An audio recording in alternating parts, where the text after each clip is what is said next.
Hi, everyone, and welcome to Around the Campfire. I'm Jamie Somley, Marketing Director here at Northwoods, and your Around the Campfire host. I'm really excited to have Caitlin Gerke, our UX Research Lead, and Matt Cargy, our WordPress Practice Director and Business Development Manager, here with me today to talk all about website redesigns, and specifically how to know when it is time to redesign your website, which is a question we tend to get a lot. So thank you to Caitlin and Matt for joining me. Before we dive into our redesign signs, we always begin each episode with a bit of personal trivia about our guests. Both of you have been guests several times, so I've asked you multiple questions. Had to come up with new ones this time. So the one that I decided to ask you today is, what is one digital marketing influencer or UX influencer or thought leader that you follow and rely on for key insights? And either one of you can jump in. Go ahead, Caitlin. I'll go. So I'm not going to give a specific answer. I'm going to give a type of influencer that I feel like is sometimes overlooked, and that's Okay. actually the tools that you use. So I think that, going to, for example, if you use a tool for heat mapping, we've used Hotjar or Microsoft Clarity or some of your email tools, sometimes have really great resources. Now, always take it with a grain of salt. Obviously, they're trying to get you to use their tool, but they're the ones who are literally making the software that people are running all of their marketing and all of their UX research and everything off of. So oftentimes I've found they have really great insights on how others are using that tool and how the industry as a whole is evolving, because they have to adapt to it as a business as well. So I think going to the tools that you use, seeing what they've got for blogs out there, for other kind of thought leadership, sometimes they even have really great webinars where you can kind of learn more about that industry, I think is a great place to go just in general that I think is sometimes overlooked. Awesome. That's a really good idea. I never really thought about that. I mean, I go to them all the time, but I never really think of them as thought leaders. And I think that's actually quite brilliant. Oddly, that's what I end up gravitating towards the most, is the tools that because I trust them because I'm using them all the time.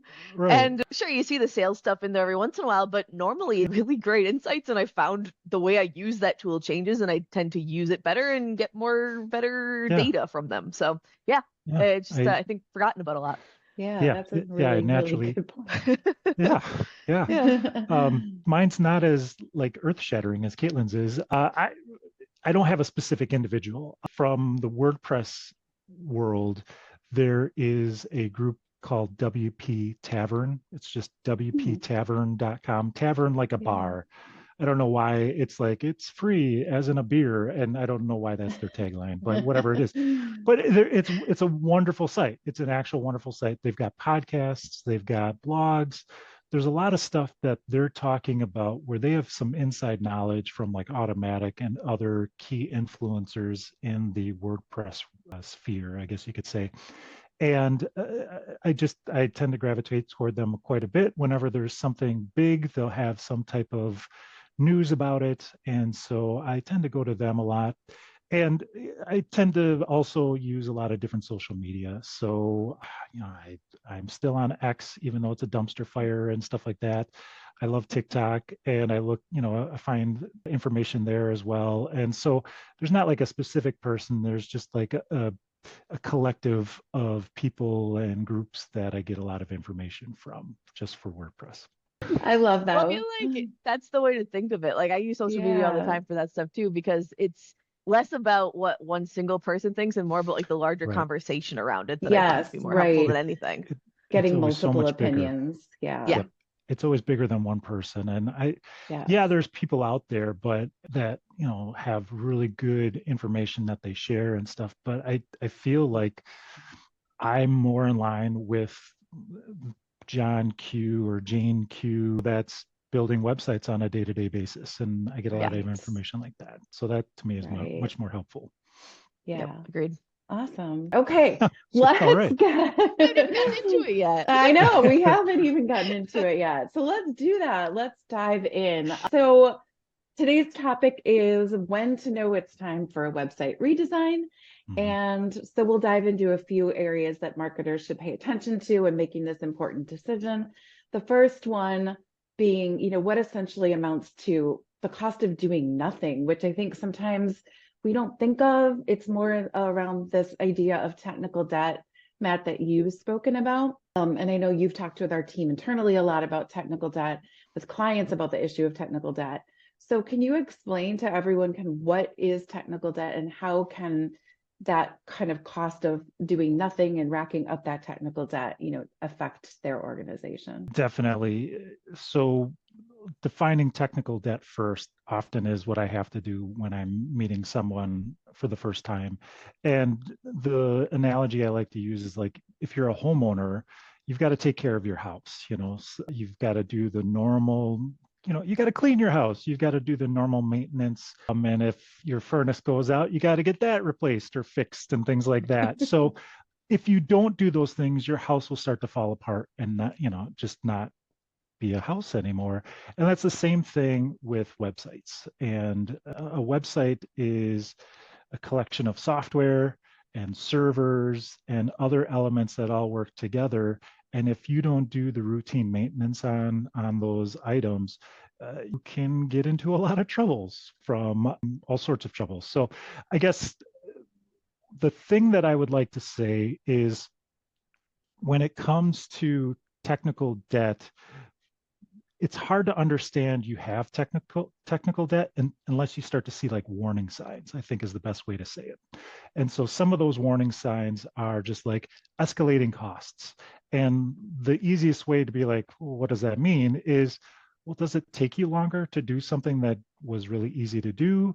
Or if you have something really minor happen to your site, does it require a ton of development time to fix it? Little things like that, when you start to notice them, they start to add up and you realize you're spending more and more money to get something to work the way it used to. And that's just a sign of the software that you have running your site is just no longer up to snuff. Browsers are always upgrading and updating on a practically, it almost feels like a weekly basis with the updates I get from like Chrome and such. They're constantly updating. So the software that you're using for your website has to update as well. And so you think about security and all of those things, all of these elements come into play that if you're not doing the routine maintenance on a pretty consistent basis, you're going to fall behind, and that creates that technical debt. And it's not just like cost related as a red flag, it could be security related. If you start to notice your site maybe is getting more spam coming through or other items like that, that's a big warning sign that you've got some technical debt, piling up.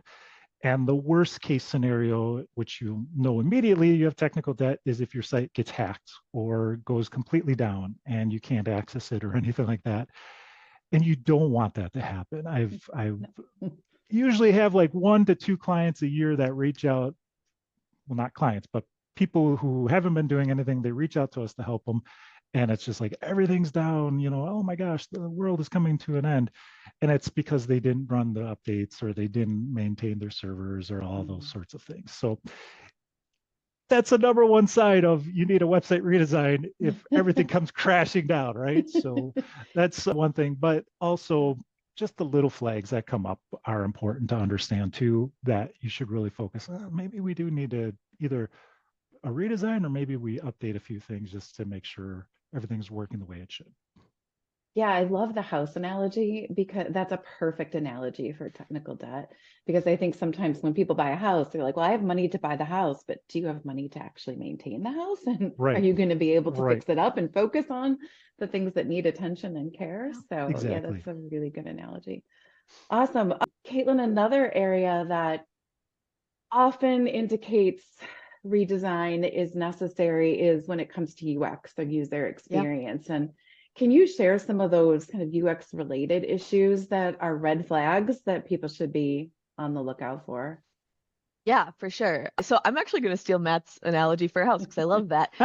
So if you think about kind of, the technical side of things is like maintaining the furnace and making sure that, your building is staying up and your house isn't crashing down.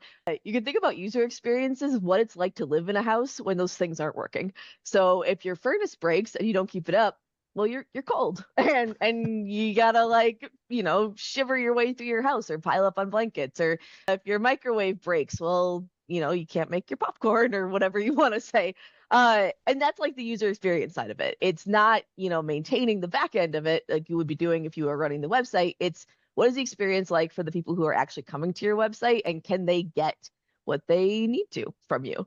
So I think, the biggest thing we probably hear the most often from people as a sign that their site isn't working right is we just can't find anything. I feel like that's the thing I hear by far the most often is like, I can't find anything anymore. And that's a big sign to me that maybe your site was structured in a way that fit you at one point, but as you have grown, as you've added things to the site, as things have changed and you've moved things around and done things like that, it just doesn't suit your needs anymore. And to me, that's a really telltale sign that it's time to take a step back, look at what's on your site, and make a new approach. It happens all the time to businesses as, sites age and things change. But it's a good sign that it's a time to take a look back. Another big sign is like if there's a lot of stuff on there that doesn't need to be there anymore.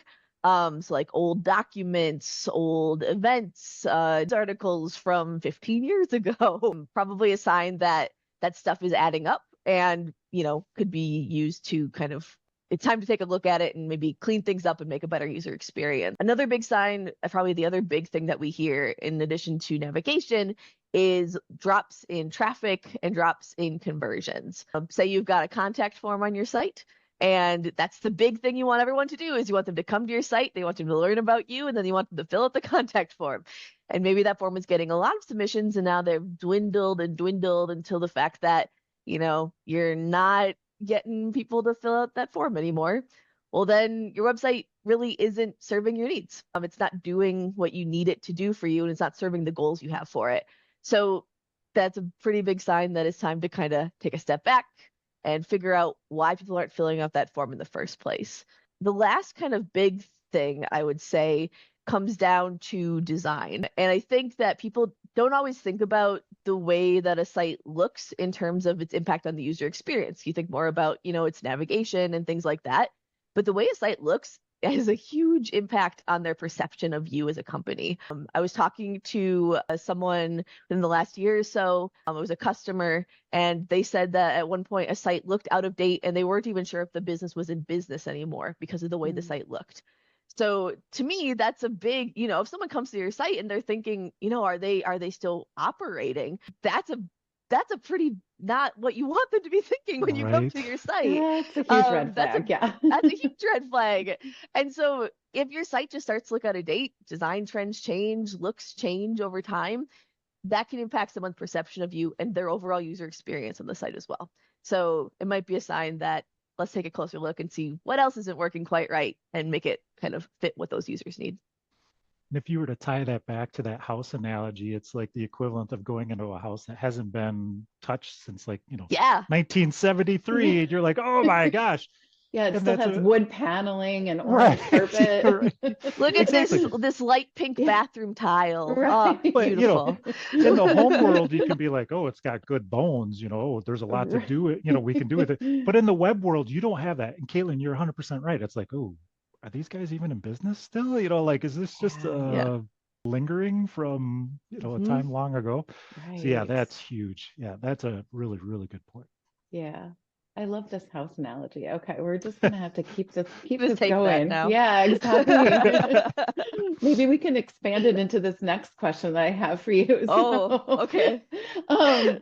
So another thing that almost always spurs the need for a redesign is when organizations' business priorities change or their situation changes. Maybe they've merged with another company or they've been acquired or acquired another company. What are some of those changes that that generally point to a need for a redesign? Yeah, I can jump in. So I think really anytime that your business's needs change, it might be a sign that, there's something that could be changed. I'm going to use the house analogy. I'm going to take it. I'm going to do the house analogy. I'm going to try it at least. Go for it. Say you bought a house as a single couple and then you start having children or things like that. More people are living in your house. Maybe some family members move in. And now it's time you got to add another room onto the house to facilitate, another bedroom. Got to build on a wing. Maybe the house isn't serving your needs anymore. That's kind of this, is that if your website doesn't suit who you are as a business anymore, you got to take a step back and figure out, does that, what can you do to that site to help it meet your needs? Usually it's things we see like business acquisitions or starting new product lines, or even sunsetting things, the opposite. Maybe you're getting rid of, or you're splitting off one part of your company into another company.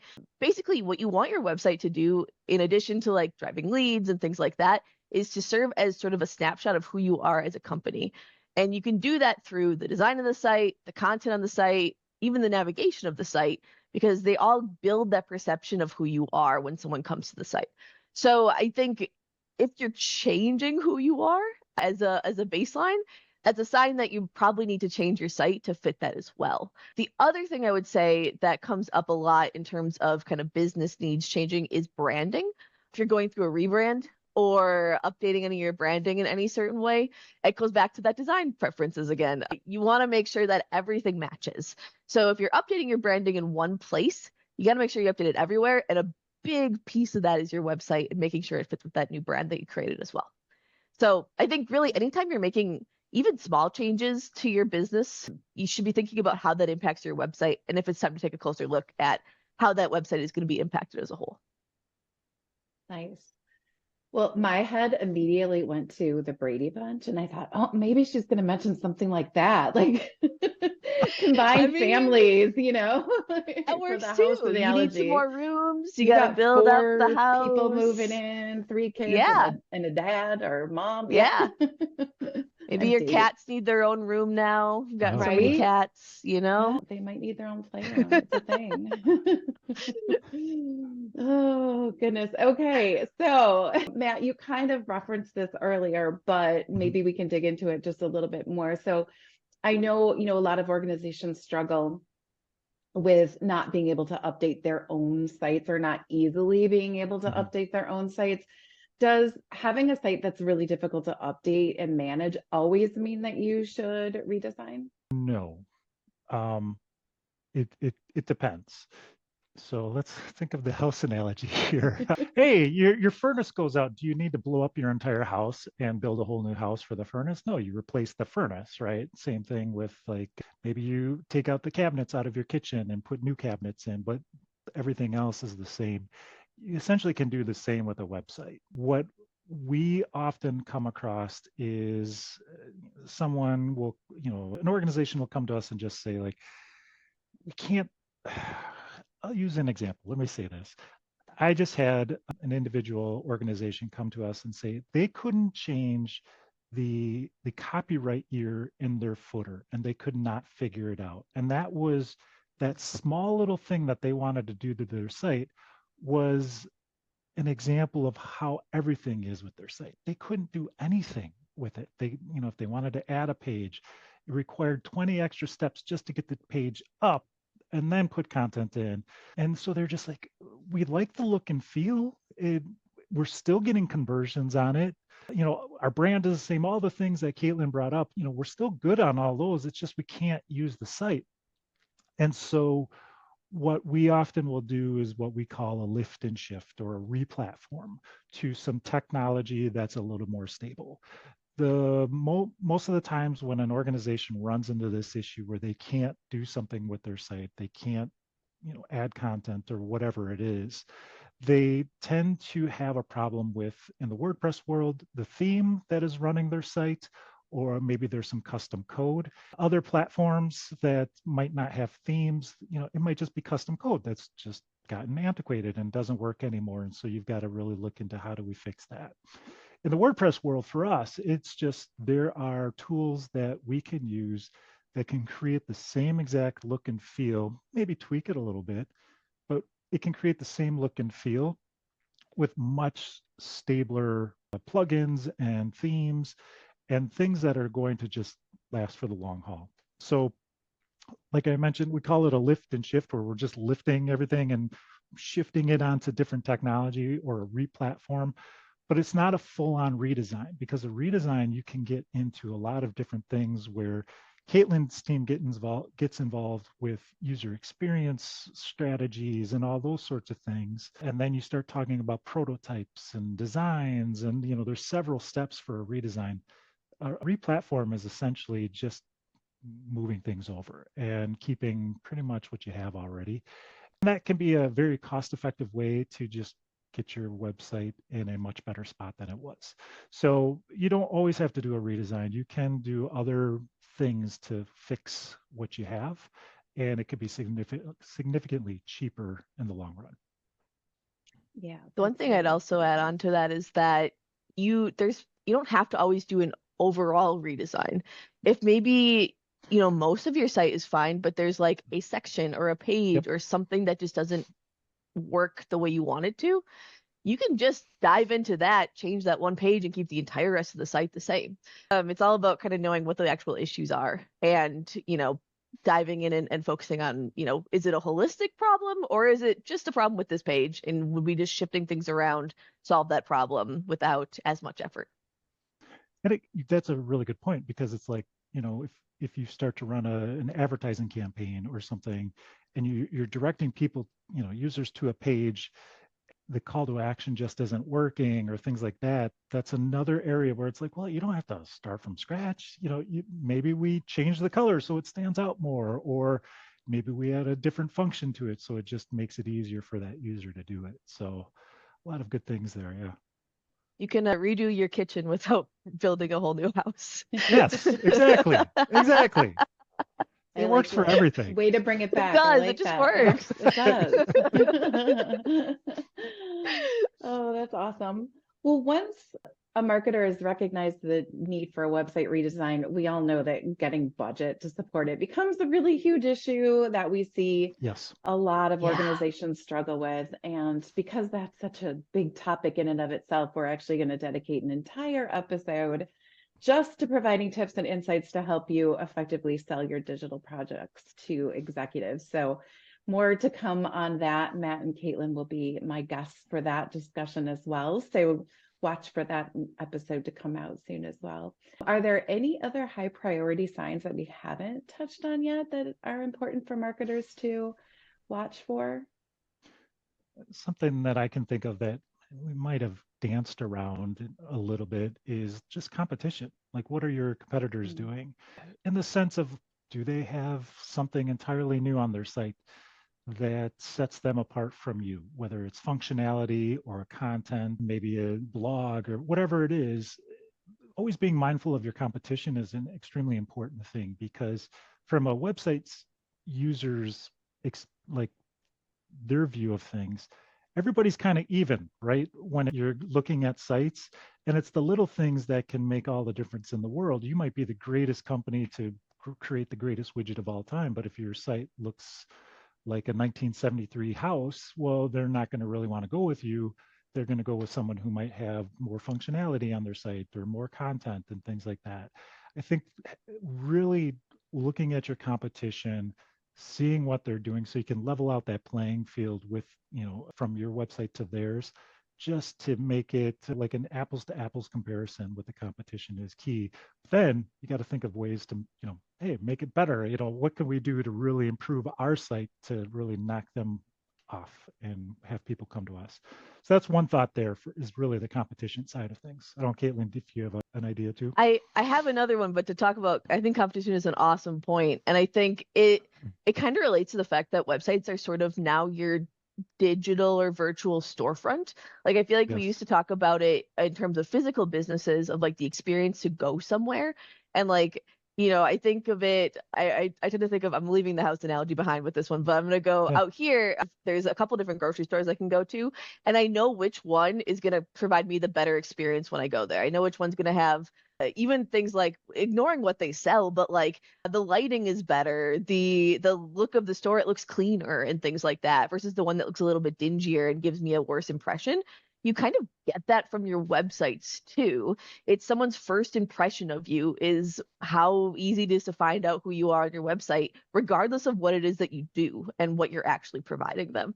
So I think that's a really good point of the competitor side of things, is if your site just isn't working right and your competitors is, I think it's that first impression that you give off that could hurt you from a user experience perspective in the long run. My other thought was that I feel like every once in a while we'll meet someone who's like, I just know my site isn't working, Like I feel it, but I don't have a reason why I don't like it. I just don't like it. There's something wrong. And I think for me, and this is partially just because of what I do, I always go back to let's look at the data and let's see, what does your data show? Are you, maybe you're feeling something, most of the time that there's something behind it, but we got to know what it is to know how to fix it. And so I think it's a big sign is if you aren't collecting data about how your site's performing, it's hard to know when things are going wrong because you don't know what to expect, what you should expect in terms of traffic, conversions, things like that. So when things start to go wrong, you have nothing to compare it to. So you might just feel like something is off, but you don't have the data to back it up to know that there's a problem. So I think always thinking, there's so many free ways to get data out there. You can use Google Analytics to just get some basic website traffic. Both Hotjar and Microsoft Clarity offer free heat mapping tools. Making sure that you're collecting data so that if there is a problem, you know what's wrong and know what you can do to fix it, I think is a good place to start. And so you don't have that like something's wrong kind of icky feeling without actually knowing what it is. Yeah. And on the flip side of that, if you have executives or colleagues and peers coming to you and saying, I just don't like our website, if you don't have data to refute that, you're going to be in a really tough position. Yeah. Which is the other kind of alternative experience that we know some of our clients and other marketers as well. So yeah, that data is so critical to take that subjectivity a little bit out of the equation. So really good points. One of the things Caitlin also touched on was just like your website is your first impression for people who find you. And I would take one of my other thoughts was that we've been so focused on website that there's other things out there that talk about you too. And so something as simple as like a Google My Business, where someone does a search for your business and you get that little info box about your business. If you're not actively keeping that up to date too, or if you're serving clients and they're reviewing you, you want to make sure you're having engaging relations with those reviews.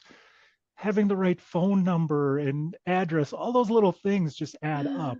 And it's just adding more and more to the overall impression of the website and what you're focusing on when you're building out your messaging for everyone. And so depending on the industry you're in, there might be other sources out there as well, lists and things like that. But truly, just with how people use search engines and social media and even AI now, where you got to make sure you have all of that information up to date and done so in a manner that it all aligns with everything so there's not conflicting information there. So that was my other thought too, is like a redesign is important, but think big picture too. There's a lot of other areas. Yeah, we That's didn't a even great touch point. on SEO today, which that's No, probably the right. other reason why, which I won't go into detail on it, but I feel like that's the other big thing we'll hear sometimes is, well, I'm not showing up on Google for anything. Yeah. And I'm like, Right. well, yeah, that comes down to your website and what content's Yep. on it and how it's structured. And there's so much your website can be doing for you from that perspective that I think is probably the other key thing we didn't even touch on that might drive someone to do a redesign.